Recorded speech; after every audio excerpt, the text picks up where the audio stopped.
First ever factory outlet Mukunda jewelleries KBHP Somajiguda Suchitra Hanamkonda Kothapet Chandanagar Khammam. నమస్తే అమ్మా. నమస్తే అమ్మా. అమ్మ, నాగుల చవితి యొక్క విశిష్టత. నాగులని ఆరాధించటం మన సంప్రదాయంలో ఉందమ్మా. నాగులనే కాదు, ప్రకృతిలో ప్రతిదాన్ని దైవ స్వరూపంగా ఆరాధిస్తాం. ఇందులో దైవం లేదని దేన్నన్నా ఒకదాన్ని చూపించండి, ప్రతిదాన్ని. అయితే కొన్నింటికి ప్రత్యేకమైనటువంటి సమయాలు, ప్రత్యేకంగా పూజించేటటువంటి పద్ధతులు ఉన్నాయి. ఇప్పుడు కొన్నేమో ఏదో మన ఇష్టదైవానికి వాహనంగానో మరో రకంగానో మనకి ఇంటి చుట్టుపక్కల తిరిగే కాకిని కూడా యముడి యొక్క దూతగా మనం భావించుకుంటాం కదా. అవును, బలి దానికే కదా, పితృదేవతలకు తీసుకెళ్ళి ఇస్తుంది అని అక్కడ పెడతాం కదా. ఇట్లా ప్రతి దానిని మనం ఒక దైవంతో ముడిపెట్టి చేస్తాం. కానీ ఇక్కడ సర్పాలని మాత్రం సాక్షాత్తు దైవాలుగా పూజిస్తాం. అవును. ఎందుకు అంటే ఈ కార్తీక శుద్ధ చతుర్థి అంటే చవితి అంటాం, నాగుల చవితి అంటాం తెలుగులో. నాగుల చవితి నాడు సర్పాలకి పాలు మాత్రమే తాగుతాయి గనక పాలనాహారంగా ఇస్తాం. ఈ పాలనాహారంగా ఇవ్వడంలో ఉన్నటువంటి విశేషం ఏమిటి అంటే అవి పాలు మాత్రమే స్వీకరిస్తాయమ్మా. ఘన పదార్థాలు సాధారణంగా ఎక్కువ రకమైనటువంటి సర్పాలు స్వీకరించవు. ఘన పదార్థాలు కొండ చిలువలు లాంటివి, అలాంటివి కొన్ని ఉంటాయి. ఇప్పుడు ఇంగ్లీష్ లో చెప్పుకున్న అనకొండ అన్నారు అక్కడ కూడా, అలాంటివి తప్ప మిగిలినవి ఏవి కూడా అలా ఎక్కువగా ఘన పదార్థాలు తినవు. అందుకని పాలు వాటిని పెడతాం. ఈ పాలు స్వీకరించేవి కూడా దేవతా సర్పాలు, పురుగులు అలాంటివి కాదు. కొన్ని కట్లపాముని పురుగే అంటాం, కట్ల పురుగు అంటాం, పామనం దాన్ని. ఆ జాతికి చెందింది కాదు, అది ఉన్నతమైనటువంటి స్థాయికి చెందింది కాదు. అటువంటి వాటిని పూజించి వాటి వల్ల మనకి మేలు కలగాలని ప్రార్థించటం ఉంది. ఇప్పుడే ఎందుకు చేస్తాము అని కూడా చాలా మందికి సందేహం. చవితి రోజు ఎప్పుడు ఎందుకు చేస్తాము అంటే ఈ సమయానికల్లా చుట్టుపక్కల పొలాల్లో అన్ని వరంతా కోతలకు వచ్చేస్తాయి కదమ్మా. ఇంటికి పంట రాదు కానీ కోతలు కోసేయడం, నీళ్లు పెట్టడం ఆపేస్తారు వరి పొలాలకి. అలా ఆపేసినప్పుడు ఏమవుతుంది, అక్కడ ఉండేటటువంటి కలుగులన్నీ బయటపడి లోపల ఉన్నటువంటివన్నీ బయటకు వచ్చేస్తాయి, పాములు అవన్నీ ఆశ్రయం లేక. అవి మన ఇళ్లల్లోకి రాకుండా వాటిని ప్రార్థించుకుని మేమే పాలు పోస్తాము అని చెప్పి వాటికి పెట్టడం. పాములను ఎందుకు ఆరాధిస్తారండి అంటే వాటిని మించిన యాంటీ రోడెంట్స్ మరొకట్లేవు. ఎలుకలని అదుపులో పెట్టాలంటే పాములే ఉండాలి. అవును, లేకపోతే అసలు ఎలుకలు వాటి అభివృద్ధి మామూలుగా ఉండదు. అందుకే లెక్కల్లో కూడా కొన్నిటికి లెక్కలు చెప్పాలంటే గబగబా చెప్పడానికి ఎలుకలనే లెక్కలు చెప్తారు. అంత అధికంగా అభివృద్ధి చెందేటటువంటిది. వాటిని అదుపులో పెట్టాలంటే పాములు. వీటికి అవి కూడా ఎందుకు ఉండాలంటే అసలు ఆ జాతే లేకుండా చేయొచ్చు కదంటే పర్యావరణ సమతౌల్యత దెబ్బతిందు, సామాజికంగా ఆలోచిస్తే. కానీ నిజంగా ఆధ్యాత్మికంగా కనుక చూసినట్టయితే మన శరీరంలో ఉండేటటువంటి శుక్రధాతువుకి ఆధిపత్యం వహించేవి సర్పాలు. శుక్రధాతువుని ఎలా ఆరాధిస్తాం మనం? దాన్ని తీసి ఆరాధన చేయలేం కదా. వాటి మీద ఆధిపత్యం కలిగిన సర్పాలను ఆరాధిస్తాం. అందువల్ల సంతానం లేనటువంటి వాళ్ళు నాగప్రతిష్టన్నా చెయ్యండి, లేదా సర్పాలనన్నా ఆరాధించండి, అప్పుడు మీకు సంతతి కలుగుతుంది అని చెప్తారు. అలా కలిగింది అని చెప్పిన వాళ్ళు బోళ్ళు మంది ఉన్నారు. అవును, ఉదాహరణలు ఉన్నాయి. అంటే దీని వెనకాల మాకు సైన్స్ ఎట్లా అండి అంటే, మీ సైన్స్ తర్వాత మీరు ప్రూవ్ చేసుకోండి, మేమేమో ఎక్స్పెరిమెంట్ చెప్తున్నాం, రిజల్ట్ చెప్తున్నాం, ప్రాసెస్ రీజను మీరు ట్రై చేసుకోండి.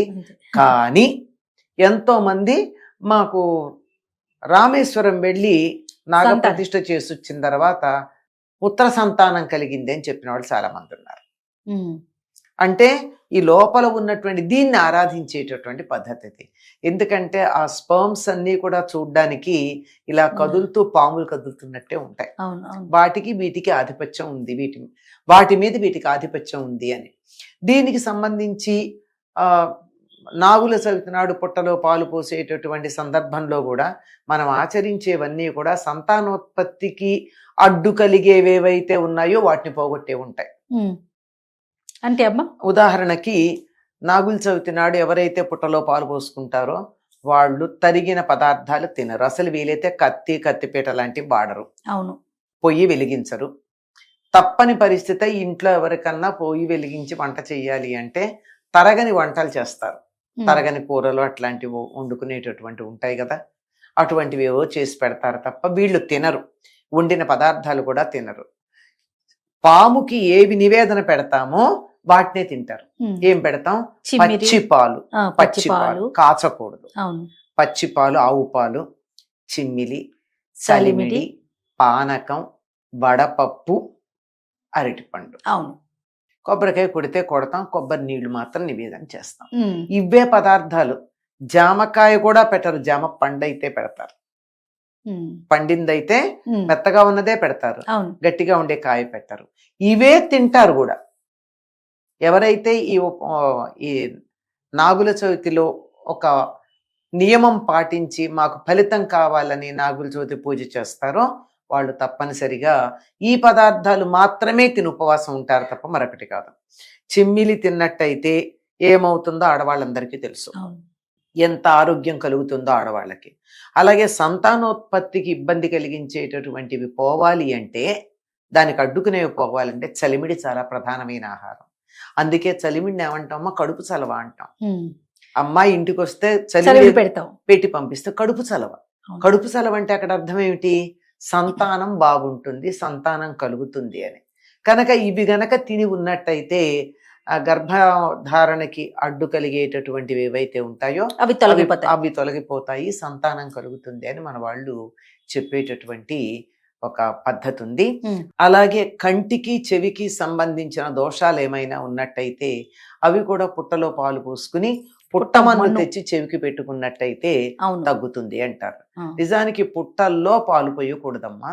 పుట్ట దగ్గర పాలు పెడతారు, ఒక మూకుడు తీసుకెళ్లి ఆ మూకుట్లో పాలు అక్కడ పెడితే లోపల నుంచి పాము వచ్చి ఆ పాలు తాగుతుందని తప్ప పుట్టలో పోసినట్టయితే పాముకి చీమలు పట్టచ్చు, అసలు పుట్ట తయారు చేసిన చీమలే దాంట్లో పడి చచ్చిపోవచ్చు, ఇబ్బంది కలగచ్చు.